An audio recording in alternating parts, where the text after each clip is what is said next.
Selamat pagi dan salam sejahtera bagi kita semua.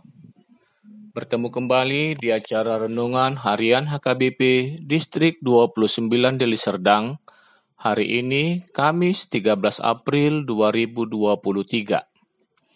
Firman Tuhan yang menyapa kita pada hari ini tertulis di Amsal 25 ayat 28. Demikian firman Tuhan. Orang yang tak dapat mengendalikan diri adalah seperti kota yang roboh temboknya. Sekali lagi saya bacakan. Orang yang tak dapat mengendalikan diri adalah seperti kota yang roboh temboknya. Demikian firman Tuhan.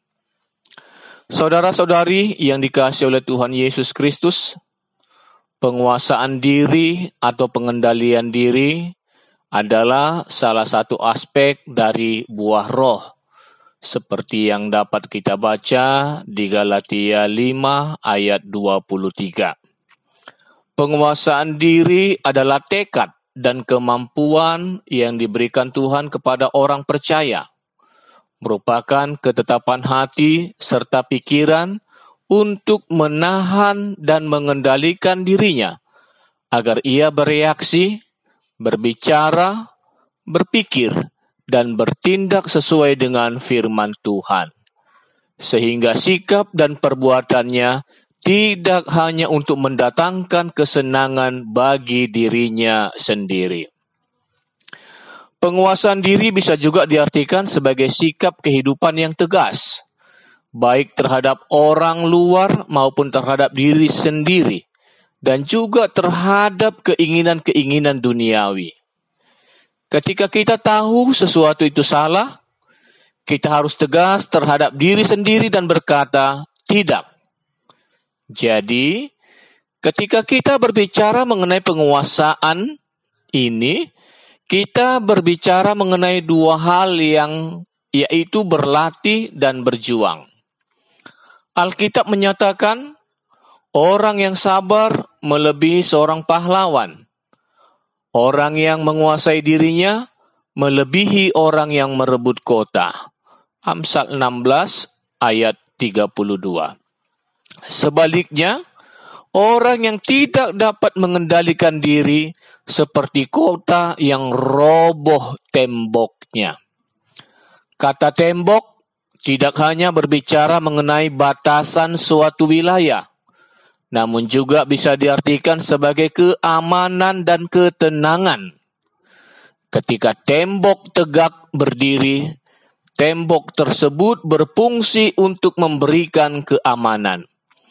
Tapi jika tembok itu roboh, siapapun yang tinggal di dalam kota itu pasti tidak akan merasa aman dan tenang lagi. Kota yang roboh temboknya akan dengan mudah diporak-porandakan oleh musuh. Begitu juga seseorang yang memiliki karunia yang luar biasa, pelayanan atau karir yang diberkati Tuhan, namun tidak dapat menguasai diri, maka iblis akan dengan mudah menyerang hidupnya berkali-kali.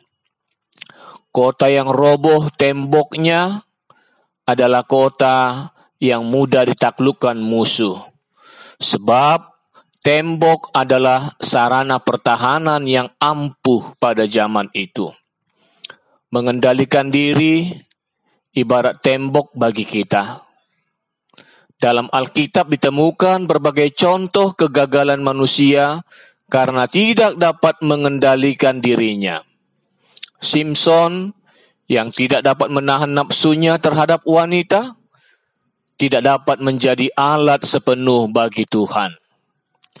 Ini juga terjadi pada Daud yang tidak dapat menahan nafsunya sehingga Batseba, istri Uria, dia ambil.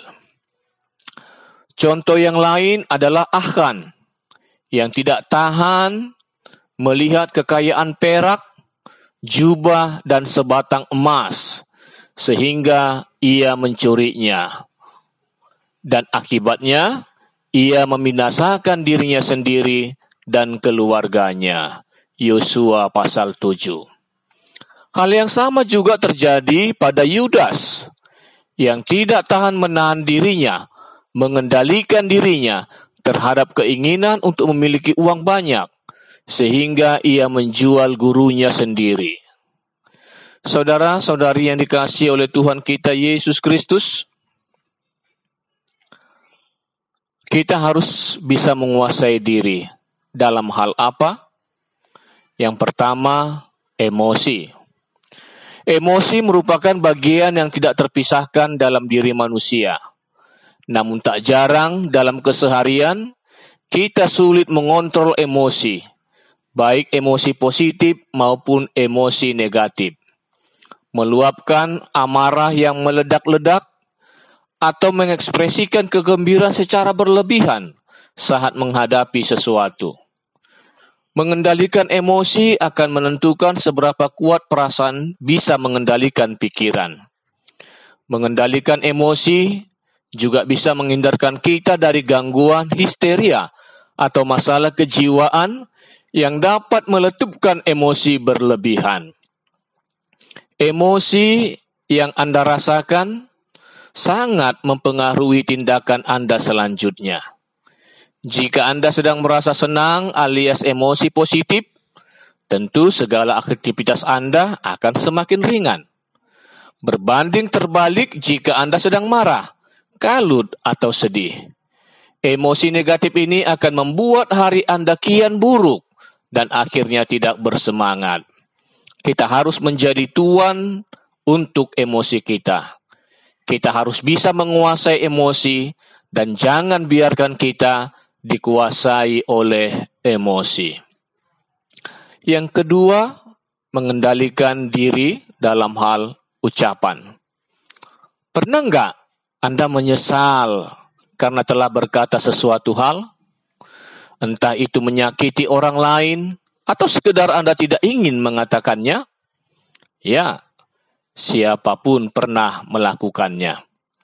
Pepatah mulutmu harimaumu memang benar-benar nyata dan mau mengingatkan tentang bahaya jika kita tidak mampu mengendalikan mulut kita atau ucapan kita yang dapat menyakiti perasaan orang lain, atau perkataan kita menyebabkan terjadinya pertengkaran atau kerusuhan di tengah-tengah kehidupan kita. Pandailah memilih dan memilah mana yang harus Anda katakan dan mana yang harus disimpan dalam hati. Bahkan tidak semua orang mau mendengarkan apa yang Anda ucapkan. Bicaralah untuk hal penting, bukan untuk membatasi berbicara. Hanya untuk mencegah apa yang tidak seharusnya Anda ungkapkan dan merugikan diri sendiri juga orang lain. Dan yang ketiga, mengendalikan hawa nafsu.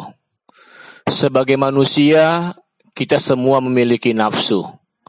Kewajiban kita adalah mengendalikannya, sehingga nafsu yang ada pada diri kita menjadi dasar atau pendorong untuk melakukan berbagai macam kebaikan. Mengapa nafsu perlu dikendalikan? Sebab nafsu memiliki sifat selalu bergerak liar, mudah memberontak, dan penuh gejolak yang bisa membawa kita kepada keburukan dan kebinasaan. Ingat, nafsu yang tidak terkendali dapat berakhir dengan perbuatan dosa. Karena itu, matikanlah dalam dirimu segala sesuatu yang duniawi. Kolose 3 ayat 5. Ibu bapa, saudara-saudari yang dikasihi oleh Tuhan Yesus, kita memerlukan kekuatan Allah untuk dapat menguasai diri dalam segala hal. Kita bersyukur karena Roh Kudus berkenan untuk berdiam dalam diri setiap orang percaya serta memunculkan buah penguasaan diri. Penguasaan atau pengendalian diri akan memungkinkan kita untuk bisa terus bertumbuh menjadi semakin dewasa di dalam Kristus, sehingga kita dapat menampilkan karakter seperti Kristus dalam kehidupan kita, dan tembok pertahanan kita tidak akan roboh. Kiranya Roh Tuhan memampukan kita menjadi orang-orang percaya yang dapat mengendalikan diri di dalam kehidupan sehari-hari. Amin.